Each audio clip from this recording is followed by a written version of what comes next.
Good morning बच्चों। आज हम लोग क्वेश्चन 9 निम्नलिखित में से किन्हीं 4 प्रश्नों के उत्तर लिखे उसको हम लोग समझेंगे।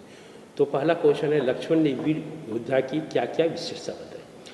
तो ये चूँकि 2 नंबर का है बच्चों, इसलिए हम लोगों को न ज़्यादा लंबा लिखना है और न एक वाक्य में लिखना है, मतलब कि उतना लिखना है जिससे कि हमें नंबर पूरा मिले।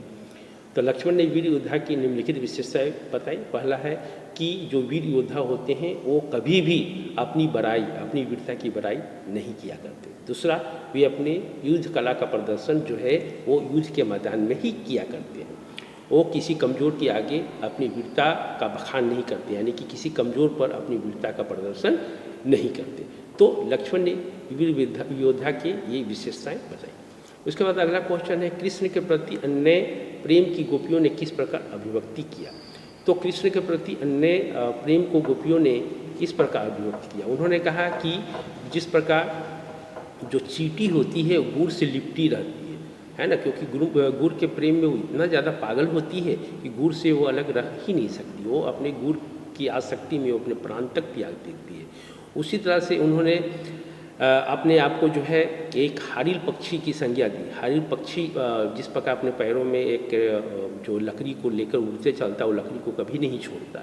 उसी तरह से उन्होंने कहा कि हम भी जो है कृष्ण के प्रेम में हारिल पक्षी के समान हो गए।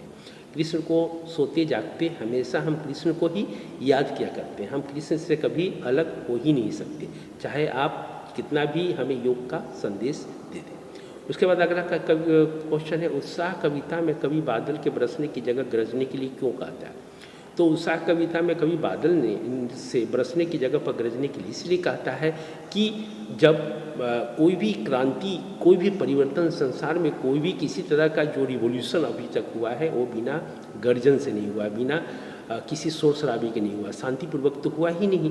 तो यहाँ कवि का इस कविता के माध्यम से कहना है कि हे मनुष्य, तुम उठो और संसार में क्रांति लाओ। जो भी सरे गले रीति रिवाज हैं, जो भी परंपराएं हैं, उनको उखाड़ फेंको। और ये सारी चीज़ जो है, जो परिवर्तन है, जो मूलचूल परिवर्तन है, वो कभी भी शांतिपूर्वक तो आते नहीं हैं, वो हमेशा गर्जन के साथ ही आते हैं। इसलिए उत्साह कविता में कवि ने बादल को बरसने की जगह पर गरजने के लिए कहा है। अगला है, अट नहीं रही पाठ में कवि की आँख, फागुन की सुंदरता से क्यों नहीं अट रही है। तो फागुन के महीने में चारों तरफ सौंदर्य ही सौंदर्य हो जाता है। इतना सौंदर्य फैल जाता है कि निहारते निहारते आँखें दुख जाती है, पर आँख जो है हटने का नाम नहीं लेता। चारों तरफ प्रकृति, ऐसा लगता है जैसे प्रकृति ने अपने सारे वरदान जो है इसी मौसम में लौटा दिए। चारों तरफ हरियाली ही हरियाली नजर आती है। सारे पेड़ पौधे पर फूल खिल जाते हैं और प्रकृति का जो सौंदर्य होता है इतना मनोहारी हो जाता है कि उसे देखते ही बनता है। और इसलिए कवि यहाँ ये कह रहे हैं कि जो प्रकृति की जो सुंदरता जो फागुन के महीने में छा जाती है, उसे आँखों में समेटा ही नहीं जा सकता। यानी कि अट नहीं रहना माने समाना नहीं, मतलब कि जो सौंदर्य है वो आँखों में समा ही नहीं रहा है, वो छलक जा रहा है। इसलिए कवि ने अट नहीं रही पाठ में कवि की आँख फागुन की सुंदरता से हट नहीं रही है।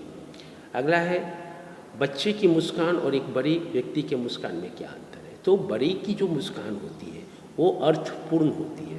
बच्चे जो बड़ों की जो मुस्कान होती है वो अर्थपूर्ण होती है। वो सिचुएशन के अनुसार उनकी हंसी होती है। कहीं पर उनकी व्यंग्य की हंसी होती है, कहीं वो ठठाकर हंसते हैं, कहीं वो मुस्कुराते हैं, कहीं आँखों से हंसते हैं, कहीं कहीं कभी कभी तो उनकी हंसी जो है अगले का मजाक उड़ाता है।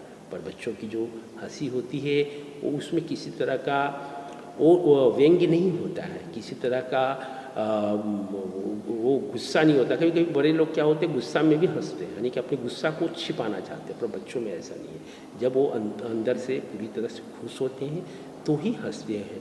उनकी मुस्कान जो होती है सभी के लिए एक समान होती है, जबकि बड़ों की मुस्कान जो है वो व्यक्ति को देखकर वे करते हैं। जो अपने जान पहचान वाले व्यक्ति होते हैं, जिनसे उनके मन में, जिनके प्रति उनकी आसक्ति होती है, बस उन्हीं के लिए भी हंसते हैं। जबकि छोटे बच्चों की मुस्कान सभी के लिए होती है, चाहे वो अपने हों या पराए हों। जो भी उनके प्रति, उस बच्चे के प्रति प्रेम को प्रदर्शित करते हैं, सभी के प्रति उनकी मुस्कान खिल उठती है। यही बच्चों की मुस्कान और एक बड़े व्यक्ति के मुस्कान में अंतर है। तो बच्चों, आज हमने इन सारे प्रश्नों का जवाब को देखा। कल हम लोग क्वेश्चन नंबर 10 का जवाब को देखेंगे। तब तक के लिए